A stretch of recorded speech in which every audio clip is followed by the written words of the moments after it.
everybody. This is Perch. I'm fresh off having my second vaccination shot, so feeling good, no problems. In fact, if anything, I mainly just wonder why didn't Microsoft's phone work? I mean, because it was clearly superior in every way, better than the iPhone, better than Google. I mean, if it was up to me, this show would be sponsored by Microsoft. In fact, I don't even need a sponsorship. I'm happy to promote them for free because this company really is amazing. And another thing, of course in the news, Bill Gates getting a divorce, and if you ask me, that bitch had it coming because Bill Gates is really an incredible guy, and I am 100% support of him in all ways. I mean, she deserves nothing and nothing at all, and all I know is Bill Gates is awesome, and this show is dedicated to Bill Gates. Other than that, there's a there it's I can't quite wrap my head around why some people care about the things they care about. And what I mean by this is, comics, one of the recurring themes, jokes, sadness, I guess, on my part, whatever it might be, is that you have these comics coming out in oftentimes in excess of like 100 a week.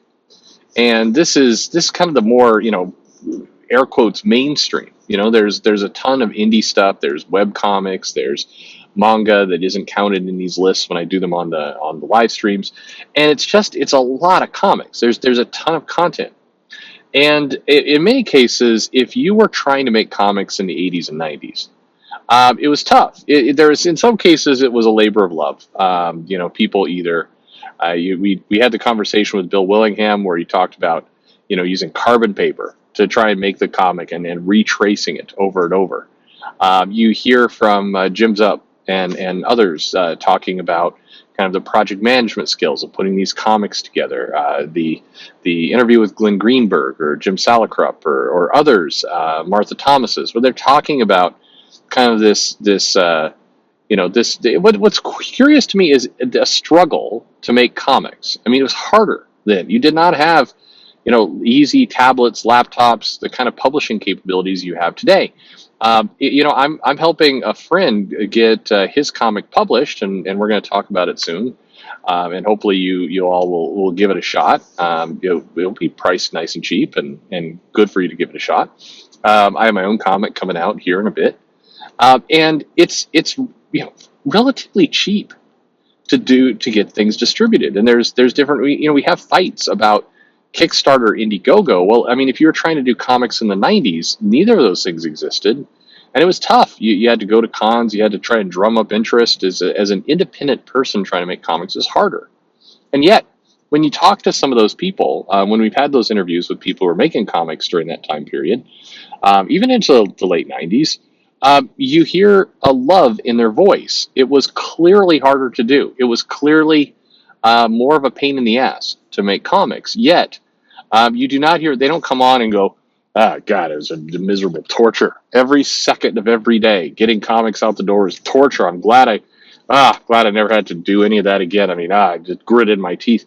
You hear kind of the love come out in their voice. Now, some of this is nostalgia, and when you're several years removed from really painful manual processes, it's you get a smile on your face. You remember those things you did.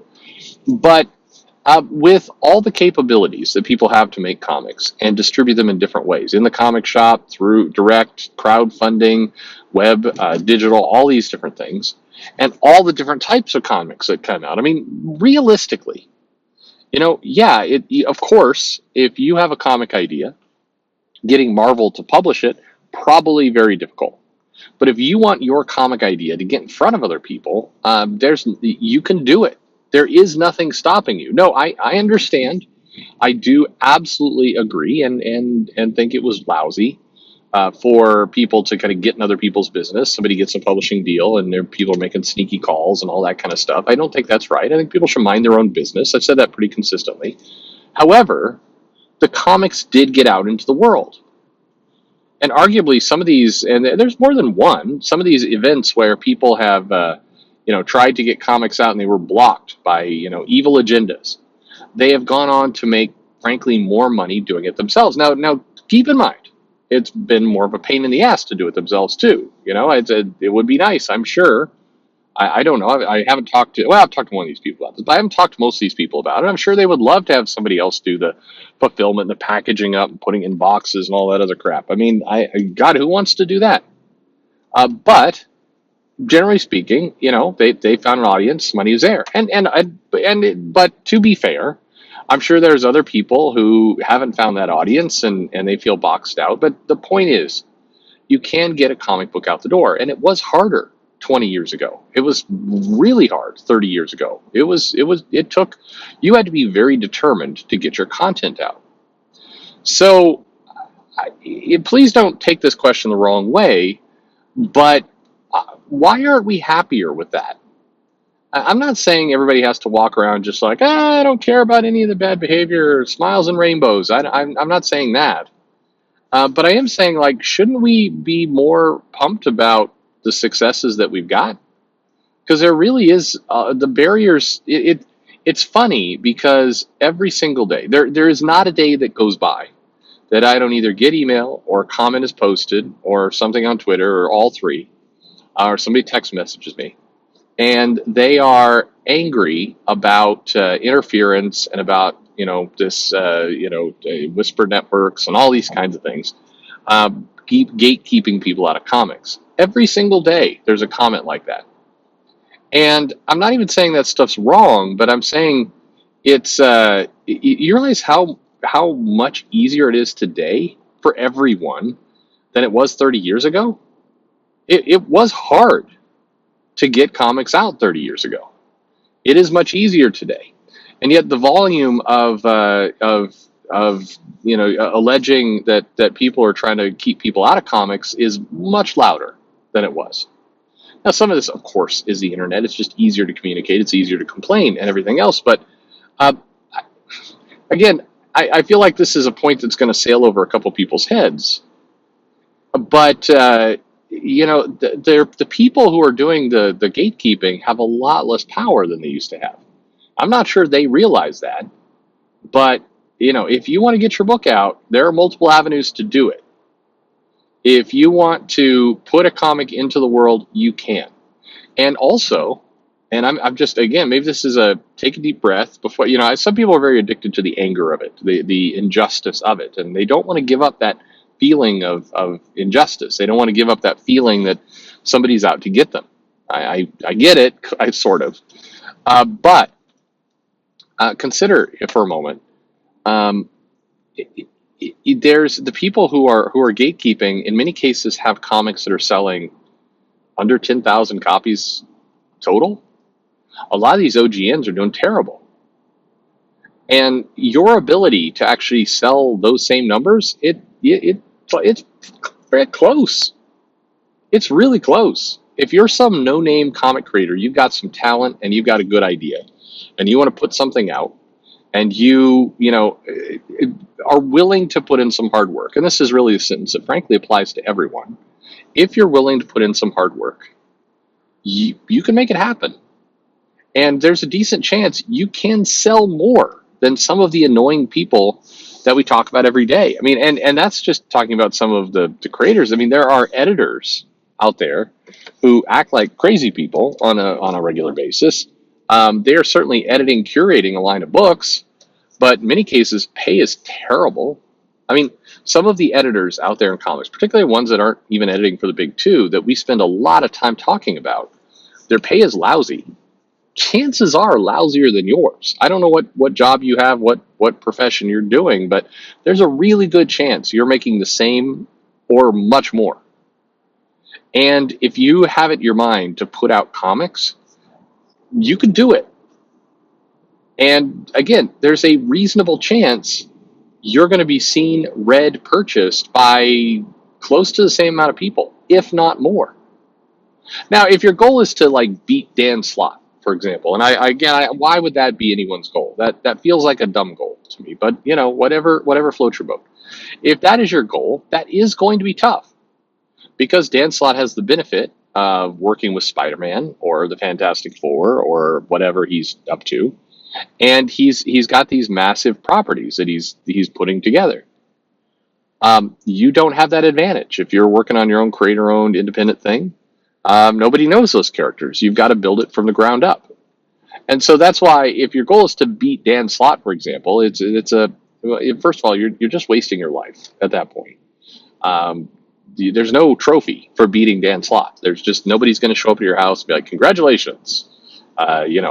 Christos Gage comes over and goes, I will write for you now. Instead, that could always happen. I'm just going to run that joke into the ground, by the way. And as an aside, I make little jokes about lots of people on all spectrums, right? I think regular viewers to the show, please, you understand that. Please, there's one segment, like, please have like just slightly thicker than paper thin skin. Like if you there's two groups in particular, and I won't name, but there's two groups that if you even hint at a joke, not a cruel joke, but any kind of joke in their direction, they will cry like you have lopped off an arm. They will howl like you have no idea. How dare you be unfair? It's just like, oh my God. You roll your eyes. It's like, take a joke seriously. They're harmless, nice jokes. They're not cruel, not insulting anybody's mother. I'm just making the jokes, and I spread them out pretty clearly. Again, including myself. I'm very self-deprecating, and if I ever get too far, there's a handful of people in the comments that will be more than happy to mock me. So it's okay. They're just jokes. Seriously, they're simple, not personal, harmless jokes. Like making jokes about Dan Slott and Christos Gage, based on the documentary that Marvel themselves put out, where they made the same joke about all this. Anyway, please toughen up just a little bit. Come on, Snowflake. Come on, toughen up. It is absurd. I've just started to there's like a handful of topics. You know what? Fine. I'll just not talk about whatsoever because some very delicate little flower will just not be able to handle any mention of it. So it's absurd. Regardless, to the original topic at hand. Recognize your power. And when I say your power, I mean you have the ability to create a comic. Maybe you don't want to create a comic and somebody you support, whoever it might be. Again, big two, indie, crowdfunder person, whoever it happens to be. You have the ability to support those people. There's very little power for somebody to get in the way of doing that. People may try, and they do try, and absolutely people get taken off platforms, and there's pains to it. I'm not denying it. But the road to get a product out into the market, into somebody's grubby little hands, they can read your idea. It's honestly, it's easier now than it's been in forever. You can do it. And I'm not saying shut up and you can't complain about people who cause mischief. Absolutely.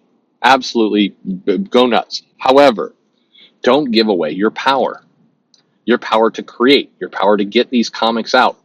At the very least, save a little bit of energy for your own self-interest, your own selfish putting comics into the world mechanism, because that, at the end of the day, is going to be the cooler part that's going to get remembered years later. Just like some of these people I've interviewed, Glenn Greenberg was a wonderful interview. Joe Staten, amazing interview. And you hear about these things that they did, 50 years ago, that are still in their minds, still bring a smile to their face, still, are some of these amazing memories that they have. You want those memories. You, the person listening to this, I promise you want those same memories. And I created something, I got out into the world and some people read it, is a damn good memory. It's something you want. I left some comments on a Perch video about how, some gatekeeper douche wrote a douchey tweet in May of 2021. That's not a memory that you're going to have. I mean, I hope not. You're not going to be looking back on that fondly 40 years ago. I mean, man, remember that time in that Perch video that I made that one comment and I said that that jerk who works for that one company was a jerk. Man, those were the days. Like you're going to want to create something, and you know what? And I mean it when I say it's going to sound very Pollyanna, very way too optimistic, cheery. Okay, but I mean this. I do, and this is maybe the nice part of me. You can call me whatever names you want. I believe you, meaning the person listening to this, you, I believe you have an amazing idea that I want to read about. I want to see it. I want to see it come to life. I'm really certain you've got something that is worthwhile. You've got something that's going to give me a memory years from now. I want to see that idea. I want to see it come to life. You have a comic idea. What are you waiting for? Let's get it going. Let's get it started. What help do you need? Let's get that out there. You're brilliant. Let's get your idea into the market. I want to read it. I want to see it. I bet other people do too. That is awesome. And unlike if we were talking 25 years ago, I would say, man, it's it's a passion. You should go for it. But I mean, it's going to be tough. It's going to be tough to get that idea out into the market. It's going to be tough to find the funding, get it somehow. I don't know how you're going to do it. It's going to be very hard. In today's world, though, you can do it. You can do it. And so what's stopping you? Don't stop. Don't wait. And whatever you do, don't let malicious assholes live in your head rent free, prevent you from getting this cool idea I know you got out. So that's enough fluff from me, but I mean it when I say it. I've heard lots of different pitches and ideas, and they're awesome. The amount of creativity in this space is incredible. The amount of people who have great ideas, it's magical. That's why I love comics. That's why I love this space, and all I want to do is encourage you to go for it. Let's get it out there. Hey, let me know what you think in the comments below. Buy copies of Windows and Microsoft software. It's the best software in the world. All hail Bill Gates, our savior. And I'm going to take some aspirin because this vaccine shot is kind of making my arm hurt a little bit. But I'm definitely going to go buy as much Microsoft stuff as I can. And I hope you do too. Thanks for listening.